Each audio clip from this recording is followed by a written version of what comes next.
When I drew nigh the Nameless City, I knew it was accursed.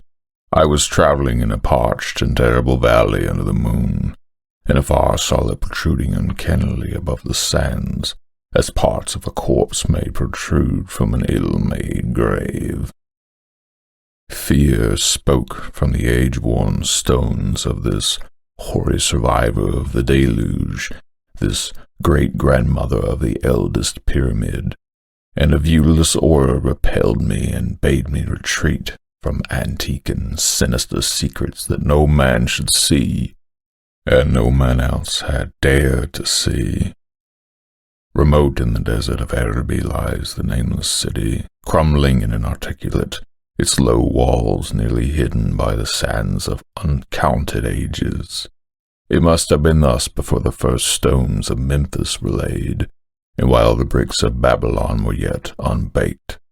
There is no legend so old as to give it a name, or to recall that it was ever alive, but it is told of in whispers around campfires, and muttered about by grandams in the tents of sheiks, so that all the tribes shun it without wholly knowing why. It was of this place that Abdul-Azarad the mad poet dreamed on the night before he sang his unexplained couplet. That is not dead which can eternal lie, and with strange aeons even death may die.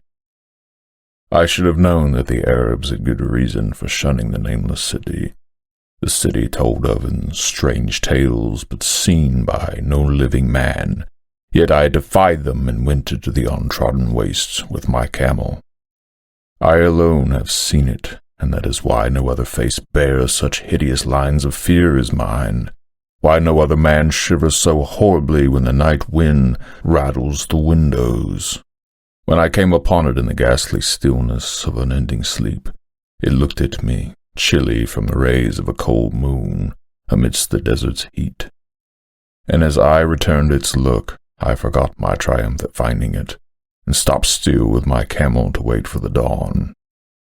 For hours I waited, till the east grew gray and the stars faded, and the gray turned to roseal light edged with gold. I heard a moaning, and saw a storm of sand stirring among the antique stones, though the sky was clear and the vast reaches of desert still. Then suddenly, above the desert's far rim, came the blazing edge of the sun, seen through the tiny sandstorm, which was passing away. And in my fevered state I fancied that from some remote depth there came a crash of musical metal to hail the fiery disk, as Memnon hails it from the banks of the Nile. My ears rang, and my imagination seethed as I led my camel slowly across the sand to that unvocal stone place, that place too old for Egypt and Meroe to remember, that place which I alone of living men had seen. In and out amongst the shapeless foundations of houses and places I wandered, finding never a carving or inscription to tell of these men, if men they were, who built this city and dwelt therein so long ago. The antiquity of the spot was unwholesome, and I longed to encounter some sign or device to prove that the city was indeed fashioned by mankind. There were certain proportions and dimensions in the ruins which I did not like. I had with me many tools, and dug much within the walls of the obliterated edifices, but progress was slow, and nothing significant was revealed. When night and the moon returned, I felt a chill wind which brought new fear, so that I did not dare to remain in the city, and as I went outside the antique walls to sleep, a small sighing sandstorm gathered behind me, blowing over the gray stones, though the moon was bright and most of the desert still. I awakened just at dawn from a pageant of horrible dreams, my ears ringing as from some metallic peal. I saw the sun peering redly through the last gust of a little sandstorm that hovered over the Nameless City, and marked the quietness of the rest of the landscape. Once more I ventured within those brooding ruins that swelled beneath the sand like an ogre under a coverlet, and again dug vainly for relics of the forgotten race. At noon I rested, and in the afternoon I spent much time tracing the walls and bygone streets, and the outlines of the nearly vanished buildings. I saw that the city had been mighty indeed, and wondered at the sources of its greatness. To myself I pictured all the splendors of an age so distant that Chaldea could not recall it, and thought of Sarnath the Doomed, that stood in the land of Nar when mankind was young, and of Ib, that was carven of grey stone before mankind existed. All at once I came upon a place where the bedrock rose stark through the sand, and formed a low cliff, and here I saw with joy what seemed to promise further traces of the antediluvian people. Hewn rudely on the face of the cliff were the unmistakable facades of several small, squat rock houses or temples, whose interiors might preserve many secrets of ages too remote for calculation, though sandstorms had long since effaced any carvings which may have been inside. Very low and sand-choked were all the dark apertures near me, but I cleared on with my spade and crawled through it, carrying a torch to reveal whatever mysteries it might hold. When I was inside, I saw that the cavern was indeed a temple, and beheld plain signs of the race that had lived in worship before the desert was a desert. Primitive altars, pillars, and niches, all curiously low, were not absent, and though I saw no sculptures nor frescoes, there were many singular stones clearly shaped into symbols by artificial means. The lowness of the chiseled chamber was very strange, for I could hardly more than kneel upright. The area was so great that my torch shewed only part of it at a time.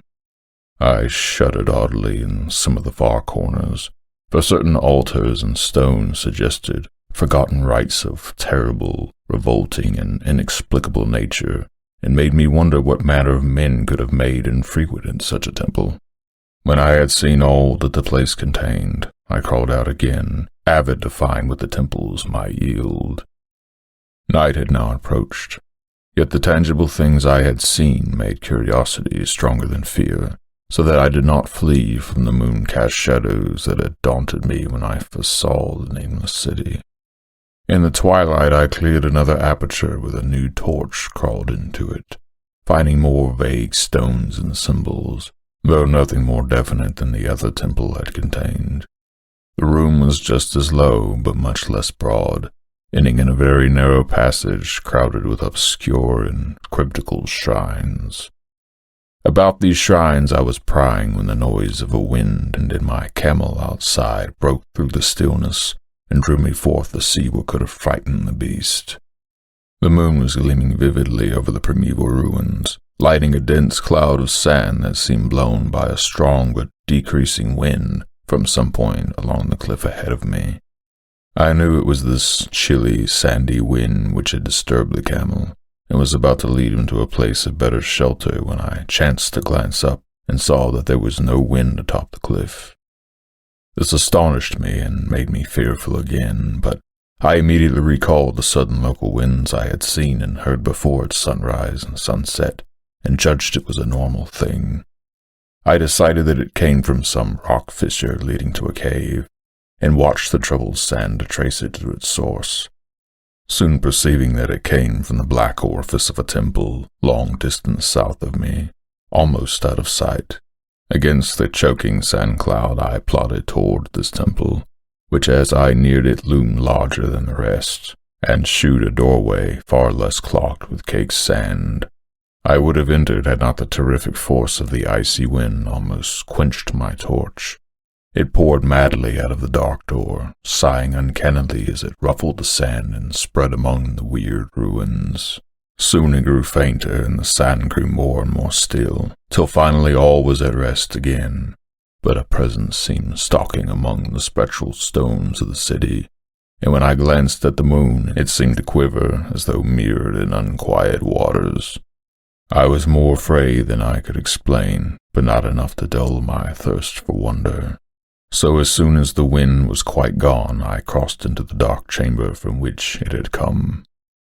This temple, as I had fancied from the outside, was larger than either of those I had visited before, and was presumably a natural cavern, since it bore winds from some region beyond. Here I could stand quite upright, and saw that the stones and altars were as low as those in the other temples. On the walls and roof I beheld for the first time some traces of the pictorial art of the ancient race, curious curling streaks of paint that had almost faded or crumbled away, and on 2 of the altars I saw with rising excitement a maze of well-fashioned curvilinear carvings. As I held my torch aloft, it seemed to me that the shape of the roof was too regular to be natural, and I wondered what the prehistoric cutters of stone had first worked upon. Their engineering skill must have been vast. Then a bright flare of the fantastic flame shewed me that for which I had been seeking, the opening to those remoter abysses whence the sudden wind had blown, and I grew faint when I saw that it was a small and plainly artificial door, chiseled in the solid rock. I thrust my torch within, beholding a black tunnel with the roof arching low over a rough flight of very small, numerous, and steeply descending steps.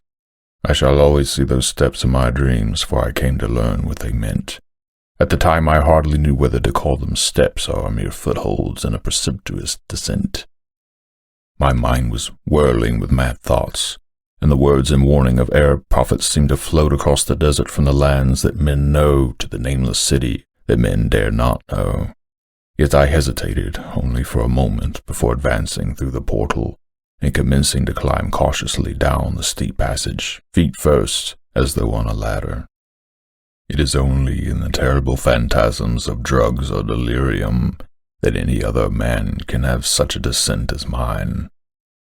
The narrow passage led infinitely down like some hideous, haunted well, and the torch I held above my head could not light the unknown depths toward which I was crawling. I lost track of the hours, and forgot to consult my watch, though I was frightened when I thought of the distance I must be traversing. There were changes of direction and of steepness, and once I came to a long, low, level passage where I had to wriggle feet first along the rocky floor, holding my torch at arm's length beyond my head. The place was not high enough for kneeling. After that were more of the steep steps, and I was still scrambling down interminably when my failing torch died out. I do not think I noticed it at the time, for when I did notice it, I was still holding it high above me, as if it were ablaze. I was quite unbalanced with that instinct for the strange and unknown which had made me a wanderer upon earth, and a haunter far ancient and forbidden places. In the darkness there flashed before my mind fragments of my cherished treasury of demonic lore, sentences from Al-Zarad the Mad Arab, paragraphs from the apocryphal nightmares of Damasius, and infamous lines from the delirious Image du Monde of Gauthier de Mertz. I repeated queer extracts, and muttered of Aphrodite and the demons that floated with him down the Oxus, later chanting over and over again a phrase from one of the Lord Dunsany's tales, the unreverberate blackness of the abyss. Once, when the descent grew amazingly steep, I recited something in sing-song from Thomas Moore until I feared to recite more. A reservoir of darkness, black as witch cauldrons are, when filled with moon drugs, and the eclipse distilled. Leaning to look as if foot might pass down through that chasm, I saw, beneath, as far as vision could explore, the jetty sides as smooth as glass, looking as if just varnished o'er with that dark pitch the seed of death throws out upon its slimy shore. Time had quite ceased to exist when my feet again felt a level floor, and I found myself in a place slightly higher than the rooms in the 2 smaller temples now so incalculably far above my head. I could not quite stand, but I could kneel upright, and in the dark I shuffled and crept hither and thither at random. I soon knew that I was in a narrow passage whose walls were lined with cases of wood having glass fronts. As in that Paleozoic and abysmal place I felt of such things as polished wood and glass, I shuddered at the possible implications. The cases were apparently ranged along each side of the passage at regular intervals, and were oblong and horizontal, hideously like coffins in shape and size. When I tried to move 2 or 3 for further examination, I found that they were firmly fastened.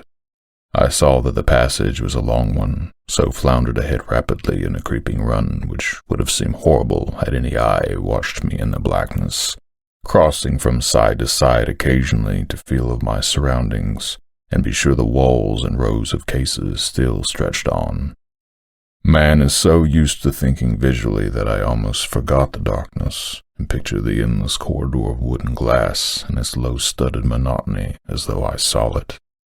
And then in a moment of indescribable emotion, I did see it. Just when my fancy merged into real sight I cannot tell, but there came a gradual glow ahead, and all at once I knew that I saw the dim outlines of a corridor and the cases, revealed by some unknown subterranean phosphorescence. For a little while all was exactly as I had imagined it, since the glow was very faint, but as I mechanically crept on, stumbling ahead into the stronger light, I realized that my fancy had been but feeble. This hall was no relic of crudity like the temples in the city above, but a monument of the most magnificent and exotic art. Rich, vivid, and daringly fantastic designs and pictures formed a continuous scheme of mural painting whose lines and colors were beyond description. The cases were of a strange golden wood, with fronts of exquisite glass, and contained the mummified forms of creatures outreaching in grotesqueness the most chaotic dreams of man. To convey any idea of these monstrosities is impossible. They were of the reptile kind, with body lines suggesting sometimes the crocodile, sometimes the seal, but more often nothing of which either the naturalist or the paleontologist ever heard. In size they approximated a small man, and their forelegs bore delicate and evidently flexible feet curiously like human hands and fingers. But strangest of all were their heads, which presented a contour violating all known biological principles. To nothing can such things be well compared. In one flash I thought of comparisons as varied as the cat, the bullfrog, the mythic satyr, and the human being. Not Jove himself had heard such colossal and protuberant a forehead, yet the horns and the noselessness and the alligator-like jaw placed the things outside all established categories. I debated for a time on the reality of the mummies, half suspecting they were artificial idols, but soon decided they were indeed some Paleogean species which had lived when the Nameless City was alive. To crown their grotesqueness, most of them were gorgeously enrobed in the costliest of fabrics, and lavishly laden with ornaments of gold, jewels, and unknown shining metals. The importance of these crawling creatures must have been vast, for they held first place among the wild designs on the frescoed walls and ceiling. With matchless skill had the artists drawn them in a world of their own, wherein they had cities and gardens fashioned to suit their dimensions, and I could not help but think that their pictured history was allegorical, perhaps shewing the progress of the race that had worshipped them. These creatures, I said to myself, were to men of the Nameless City what the she-wolf was to Rome, or some totem beast is to a tribe of Indians. Holding this view, I could trace roughly a wonderful epic of the Nameless City, the tale of a mighty seacoast metropolis that ruled the world before Africa arose out of the waves, and of its struggles as the sea shrank away, and the desert crept into the fertile valley that held it. I saw its wars and triumphs, its troubles and defeats, and afterwards its terrible fight against the desert when thousands of its people, here represented in allegory by the grotesque reptiles, were driven to chisel their way down through the rocks in some marvelous manner to another world, whereof their prophets had told them. It was all vividly weird and realistic, and its connection with the awesome descent I had made was unmistakable. I even recognized the passages. As I crept along the corridor toward the brighter light, I saw later stages of the painted epic, the leave-taking of the race that had dwelt in the Nameless City, and the valley around for 10 million years. The race whose souls shrank from quitting scenes their bodies had known so long, where they had settled as nomads in the earth's youth, hewing in the virgin rock those primal shrines at which they had never ceased to worship. Now that the light was better, I studied the pictures more closely, and, remembering that the strange reptiles must represent the unknown men, pondered upon the customs of the Nameless City. Many things were peculiar and inexplicable. The civilization, which included a written alphabet, had seemingly risen to a higher order than those immeasurably later civilizations of Egypt and Chaldea. Yet there were curious omissions. I could, for example, find no pictures to represent deaths or funeral customs, save such as were related to wars, violence, and plagues, and I wondered at the reticence shown concerning natural death. It was as though an ideal of earthly immortality had been fostered as a cheering illusion. Still near the end of the passage was painted scenes of the utmost picturesqueness and extravagance. Contrasted views of the Nameless City and its desertion and growing ruin, and of the strange new realm of paradise to which the race had hewed its way through the stone. In these views, the city and the desert valley was shown always by moonlight, a golden nimbus hovering over the fallen walls, and half revealing the splendid perfection of former times, shown spectrally and elusively by the artist. The paradisal scenes were almost too extravagant to be believed, portraying a hidden world of eternal days filled with glorious cities and ethereal hills and valleys. At the very last, I thought I saw signs of an artistic anticlimax. The paintings were less skillful and much more bizarre than even the wildest of the earlier scenes. They seemed to record a slow decadence of the ancient stock, coupled with a growing ferocity towards the outside world from which it was driven by the desert. The forms of the people, always represented by the sacred reptiles, appeared to be gradually wasting away through their spirit as shown hovering above the ruins by moonlight, gained in proportion. Emaciated priests, displayed as reptiles in ornate robes, cursed the upper air and all who breathed it, and one terrible final scene showed a primitive-looking man, perhaps a pioneer of ancient Iram, the city of pillars, torn to pieces by members of the older race.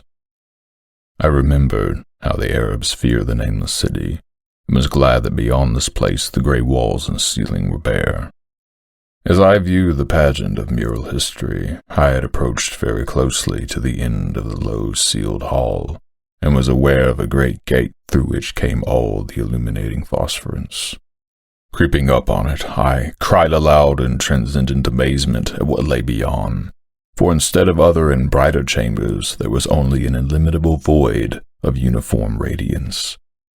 Such one might fancy when gazing down from the peak of Mount Everest upon a sea of sunlit mist. Behind me was a passage so cramped that I could not stand upright in it. Before me was an infinity of subterranean effulgence. Reaching down from the passage into the abyss was the head of a small, steep flight of steps, small, numerous steps like those of black passages I had traversed, but after a few feet the glowing vapors concealed everything.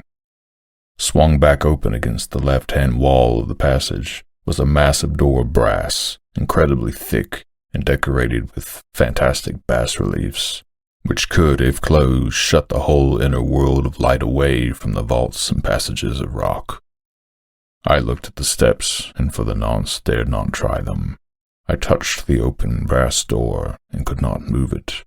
Then I sank prone to the stone floor, my mind aflame with prodigious reflections, which not even a death-like exhaustion could banish. As I lay still with closed eyes, free to ponder, many things I had lightly noted in the frescoes came back to me with new and terrible significance. Scenes representing the Nameless City in its heyday, the vegetation of the valley around it, and the distant lands with which its merchants traded. The allegory of the crawling creatures puzzled me by its universal prominence, and I wondered that it should be so closely followed in a pictured history of such importance. In the frescoes, the Nameless City had been shown in proportions fitted to the reptiles. I wondered what its real proportions and magnificence had been, and reflected a moment on certain oddities I had noticed in the ruins. I thought curiously of the lowness of the primal temples and of the underground corridor, which were doubtless hewn thus out of deference to the reptile deities there honored, though it perforce reduced the worshippers to crawling. Perhaps the very rites here involved crawling in imitation of the creatures. No religious theory, however, could easily explain why the level passages in that awesome descent should be as low as the temples, or lower, since one could not even kneel in it. As I thought of the crawling creatures whose hideous, mummified forms were so close to me, I felt a new throb of fear. Mental associations are curious, and I shrank from the idea that except for the poor primitive man torn to pieces in the last painting, mine was the only human form amidst the many relics and symbols of the primordial life. But as always in my strange and roving existence, wonder soon drove out fear, for the luminous abyss and what it might contain presented a problem worthy of the greatest explorer. That a weird world of mystery lay far down that flight of peculiarly small steps I could not doubt, and I hoped to find there those human memorials which the painted corridor had failed to give. The frescoes had pictured unbelievable cities and valleys in this lower realm, and my fancy dwelt on the rich and colossal ruins that awaited me. My fears indeed concerned the past rather than the future. Not even the physical horror of my position in that cramped corridor of dead reptiles and antediluvian frescoes, miles below the world I knew and faced by another world of eerie light and mist, could match the lethal dread I felt at the abysmal antiquity of the scene and its soul. An ancientness so vast that measurement is feeble seemed to leer down from the primal stones and rock-hewn temples of the Nameless City, while the very latest of the astounding maps in the frescoes shewed oceans and continents that man has forgotten, with only here and there some vaguely familiar outlines of what could have happened in the geological ages since the paintings ceased and the death-hating race resentfully succumbed to decay. No man might say. Life had once teemed in these caverns, and in the luminous realm beyond, now I was alone with vivid relics, and I trembled to think of the countless ages through which these relics had kept a silent, deserted vigil. Suddenly there came another burst of that acute fear which had intermittently seized me ever since I first saw the terrible valley in the Nameless City under a cold moon.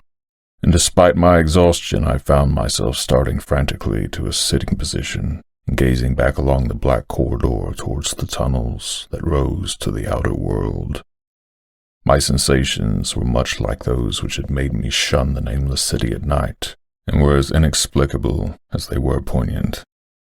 In another moment, however, I received a still greater shock in the form of a deafening sound, the first which had broken the utter silence of these tomb-like depths. It was a deep, low moaning, as of a distant throng of condemned spirits, and came from the direction in which I was staring.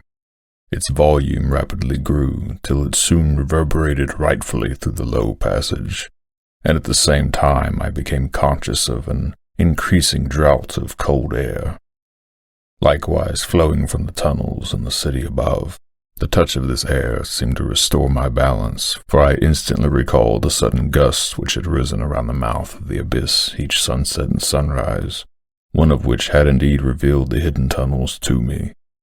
I looked at my watch and saw that sunrise was near, so, bracing myself to resist the gale that was sweeping down to its cavern home, as it had swept forth that evening, my fear again waned low, since the natural phenomenon tends to dispel broodings over the unknown.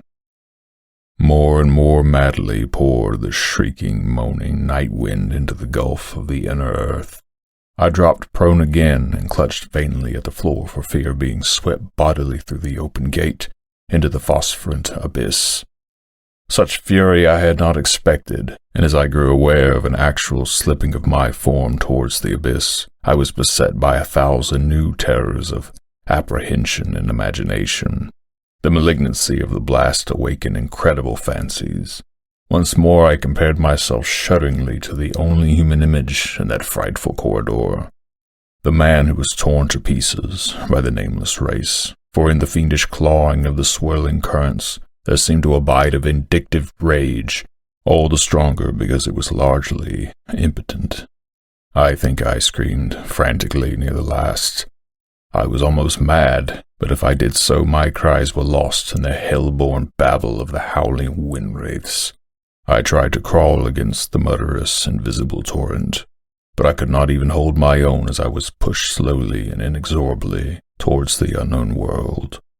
Finally, reason must have wholly snapped, for I fell babbling over and over that unexplainable couplet of the mad Arab Alzarad, who dreamed of the Nameless City, that which is not dead, which can eternal lie, and with strange aeons, even death may dream.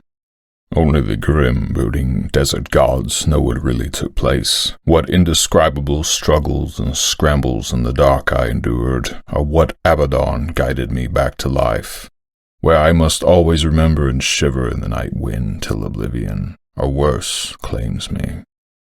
Monstrous, unnatural, colossal was the thing, too far beyond all the ideas of man to be believed except in the silent, damnable small hours of the morning, when one cannot sleep. I have said that the fury of the rushing blast was infernal, caucho-demoniacal, and that its voices were hideous with the pent-up viciousness of desolate eternities.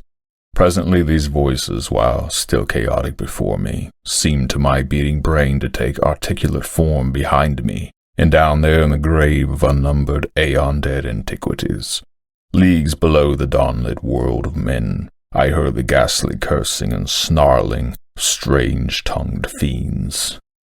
Turning, I saw outlined against the luminous aether of the abyss what could not be seen against the dusk of the corridor, a nightmare horde of rushing devils, hate-distorted, grotesquely panoplied, half-transparent devils of a race no man might mistake, the crawling reptiles of the Nameless City.